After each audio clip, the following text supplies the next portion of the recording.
నాటికి ముందు అంటే ఫిబ్రవరిలో మ్యూచువల్ ఫండ్లకు సంబంధించి 1600 కోట్ల విలువైన షేర్లను ఇండస్ ఇండ్ బ్యాంకు విక్రయించింది.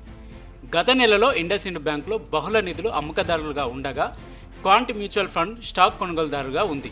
ఫిబ్రవరిలో 305 కోట్ల విలువైన షేర్లను సేకరించిందని నుమానా ఆల్టర్నేటివ్ నివేదిక తెలిపింది. ఇక్కడ నుమానా ఆల్టర్నేటివ్ క్వాంటిటేటివ్ రీసెర్చ్ నివేదిక ప్రకారం భారతదేశ మ్యూచువల్ ఫండ్లు ఫిబ్రవరి నెలలో ముంబైకి చెందిన ప్రైవేట్ రుణదాత ఇండస్ ఇండ్ బ్యాంక్ లిమిటెడ్ యొక్క 1600 కోట్ల విలువైన షేర్లను విక్రయించాయి. అందులో అకౌంటింగ్ సమస్య వెలుగులోకి రావడానికి ఒక నెల ముందు మాత్రమే ఈ అమ్మకం జరిగిందని, దీని ఫలితంగా బ్యాంక్ షేర్లు రికార్డు స్థాయిలో ఒకే రోజులో అతిపెద్ద తగ్గుదలను చూశాయని ఆ నివేదిక వెల్లడించింది. అయితే ఫిబ్రవరి నాటికి మ్యూచువల్ ఫండ్లు హోల్డింగ్లో కీలకమైన తగ్గింపులతో పాటు ఇంటర్గ్లోబ్ ఏవియేషన్ 1300 కోట్లు మరియు బజాజ్ ఫైనాన్స్ 1300 కోట్లు వంటి ఇతర షేర్లు కూడా జాబితాలో ఉన్నాయి. 2025లో ఇప్పటి వరకు నిఫ్టీ 50 ఇండెక్స్లో బజాజ్ ఫైనాన్స్ అత్యుత్తమ ప్రదర్శన ఇచ్చింది.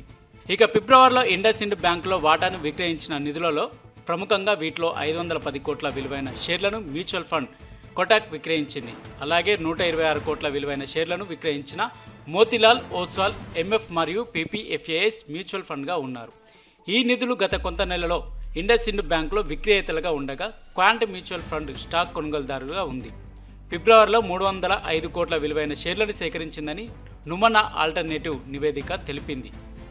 ఏప్రిల్ 1, 2025 నాటికి ముందు రుణదాత దాని డెరివేటివ్స్ అకౌంట్స్ లావాదేవీలలో కొన్ని లోపాలను నివేదించిన తర్వాత మార్చి 11 మంగళవారం నాడు ఇండస్ ఇండ్ బ్యాంక్ షేర్లను 27% పడిపోయాయని, ఈ సమస్య కారణంగా 1577 కోట్ల నష్టం వాటిల్లిందని అంతర్గత అంచనాలు వేసినాయి.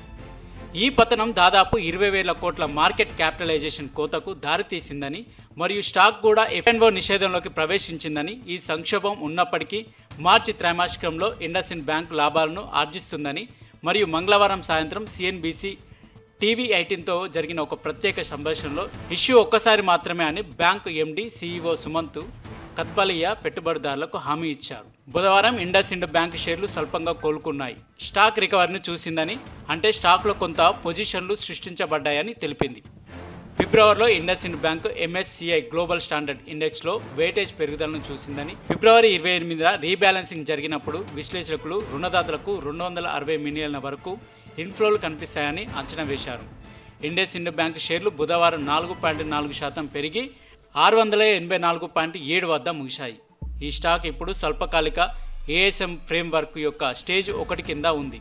ఈ దశలో వర్తించే మార్జిన్ రేటు ప్రస్తుత మార్జిన్ కంటే 1.5 రెట్లు లేదా 40% మరియు 100% వద్ద పరిమితం చేయబడిందని సూచించింది.